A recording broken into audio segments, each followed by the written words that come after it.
Minsan kailangan lang talaga natin ng tiyaga. Pero syempre pag may tiyaga, may nilaga.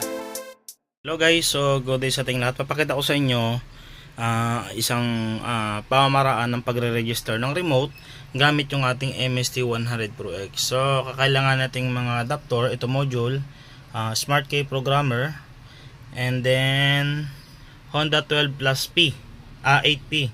So itong receiver ay pang click K59A. Ito ay pang click version 2 na keyless. Okay, so papakita ko sa inyo paano mag-register.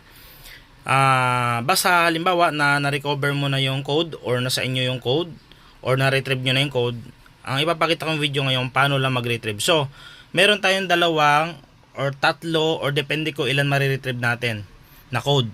Meron nakalagay minsan ECM ID or K1 or K2. Ngayon kung tatlo number na yon, unahin nating i-register yung ECM ID, yun talaga legit. Pero pag walang lumabas doon sa function ng MST natin ng ECM ID, ang gagawin natin, magta-try tayo ng K1. Yung K1 na yan yung ipapasok natin doon sa receiver. Kapag hindi umilaw ang remote, ibig sabihin hindi yun yung code nya. So ito yung K2 ang gagamitin natin. Uulitin lang natin yung procedure. Ito yung gagamitin natin. Okay, ngayon ang problema natin, paano natin malalaman kung ang remote natin ay okay ba siya na ipasok doon sa receiver? Kasi itong Honda Click na remote, once na na-pair na to sa iba at ipe-pair mo ulit sa another receiver, hindi ito gagana. So ipapakita ko sa inyo guys, itong remote na to, na-pair na to sa iba, try natin. Nakalimutan ko lang, pero alam ko na pair na to sa iba. Try natin kung papasok yung code. So ipo-fast forward ko lang yung ibang mga loading para mas mabilis ang video kasi medyo mababang proseso to. Gagawin lang natin, i-green lang natin yung remote. Ayan, long press lang natin yung key na yan, naka-green. Then, ipapasok natin yung code na mariretrieve. Ayan yung nababasa natin. Uunahin natin yung number 1. Ito guys, na-pair na sa iba. Mamaya papakita ko sa inyo yung hindi na-pair or na-unlock na remote. Okay? So, abangan na lang guys yung mga sunod kong gagawin. Okay, so gagawin natin, pasok tayo sa K-Pro, punta tayo sa Honda, punta tayo sa Airblade or Click. Ayan, pili kayo sa dalawa na yan. Okay, so pasok, okay lang natin. Tapos punta tayo sa K-Register, use K-ID. Ayan, yan ang papasok natin kapag magre-retrieve tayo kasi ng code. Diyan tayo papasok sa number 06 na yan. Okay, so okay lang natin yan. Then okay. Tapos ipasok natin yung code na number 1038. 0 3 8, then 7577 7 5 7 7, then last ay 42 4 2. Okay, so okay lang natin yan pag okay na yung code. Ayan, so pass forward lang natin. Talentadong mekaniko ang sagot sa problema ng motorsiklo mo. Maraming kaalaman at gumagawa ng mula sa puso. Suportado ng mga kaibigan niyang mga solido at tunay na nasa likod nito. Mula sa pagtuturo sa mekaniko hanggang sa pagkayang. Okay guys, so after na mag-enter yung 9 na code na yon, so sundan natin yung message na kalagay. Dapat ang green, yung tinuro kayo na dapat naka-green. So pag okay natin, dapat iilaw tong remote na to. Ayan o, iilaw dyan pag okay ko yan. Okay, so nakita nyo, nag-register complete. Please use, parang gano'n sabi niya. Pero hindi umilaw yung remote. Ibig sabihin hindi yun yung code nya. Okay, so same process pa rin. Ulitin natin. Try natin ipasok ngayon yung code naman, yung K2. Okay, so remote pa rin. Ito guys, na-pair na to sa iba. Pinakita ko lang sa inyo anong mangyayari kapag ito'y pinapasok natin doon. Okay, so ipapasok ko ulit yung code na ito. Okay, so 0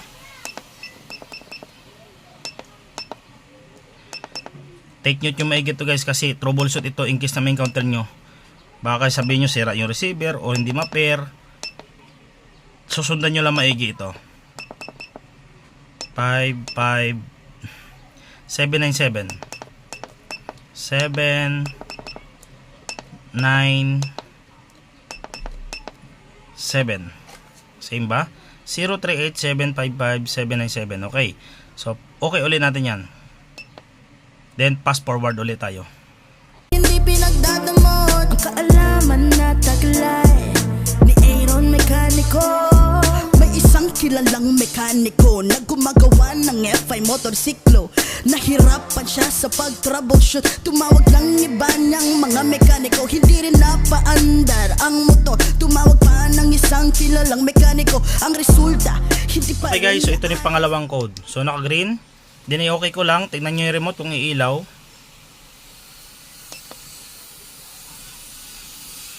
Okay, matching. So, nag-complete siya pero hindi umilaw. Ibig sabihin nun guys, kaya hindi siya umilaw, pero nakalagay naman doon success, hindi pa rin siya naka-pair dito. Bakit? Kasi, yung remote na to nagamit na sa iba. Ngayon, ipapakita ko naman sa inyo na yung remote na blanco. Iba-blanco ko muna to gamit yung tools ko. Papakita ko sa inyo na gamit naman yung code na yun. Uunahin natin yung 2 para makita nyo agad. Okay? So, doon tayo sa next step. hindi pa rin naayos, kaya halos masira na ang ulo. Ang motorsiklo ng Honda, pinalitan halos lahat ng pyesa. Bagong baterya, bagong linya, at bagong susiyan niya. Pinalitan na rin ng mga fuse. Okay guys, so ito na yung remote na blank. Okay, so magtatry tayo mag-register. Ayan, so kanina yung tinry natin ay naka-register na, pero ito blank. Okay, so pasok tayo sa click. Then punta tayo sa key register. Ayan, number 6. Then pasok tayo sa code. Pasok natin yung number 2038 F1 3 8 7 5 5 797 797. Alright, ayan siya. So, okay. Ayan, pass forward lang natin. So, naka-green. Ayan. Resulta, hindi pa rin napagana. Pinalitan na ng computer box niya, pati na rin ang total body assembly niya. Bumili din ng spark plug cup, spark plug, at bagong ignition coil niya. Binuksan na rin ang cylinder head block. Baka ito ay lost compression na. Bumili din ng bagong fuel pump at sinubukan niya. Okay guys, so yon. Green natin lang to. Sundan natin yung message. Then okay natin. So tingnan natin kung iilaw ang remote after mag-matching sila. Ayun o. So umilaw yung remote. Ibig sabihin, ito yung blanco. So pag umilaw siya, okay mo lang. So gumagana na siya. Ngayon, pupunta tayo sa check valid ID. Okay, valid. So okay, okay mo lang yan. Then pindutin mo to. Ay, narinig mo. Ayan o. Ayun. Ayan siya o. Tapos galawin natin yung receiver. Ayan siya. So ibig sabihin, kapag yung remote mo in-pair na sa iba, kahit sabihin brand new yan guys, minsan nagkakadisgrasya talaga yan. Minsan na pinapadalan tayo ng ganun. So kailangan natin ng masigurado. Ang problema lang dito sa mga remote na to, kapag na-pair na to sa iba, bibili ka ulit bago. Pero ngayon guys, kung meron kayong mga remote na ganito, dalhin nyo sa akin, meron akong pang-unlock na tools dyan, pang reprogram. Kaso napakamahal niya. Kung gusto nyo bumili nito, may budget kayo, pwede rin naman guys. Pero napakamahal niya sobra para kayo bumili ng bagong motor. Ayan, so gumagana siya. Ayan o. So ganun lang guys, gagawin natin sa pag-retrieve or ay pag-register. Okay, sa ibang mga video ko naman guys, naka-upload naman yan. Susundan nyo lang maigi. So sana guys, may natutunan kayong araw. So ganun guys ha, dalawa ang code na na-retrieve natin. So number 1 hindi yan gumagana, yung number 2 yung gumana. Okay? So minsan gumagana yung number 1, yung number 2 hindi gumagana. Try natin yung dalawa na yan kung saan yung gumagana. Pero ito kasi subuko na number 2 gumagana. Okay? Gamit yung MSD natin. So magandang araw sa ating lahat.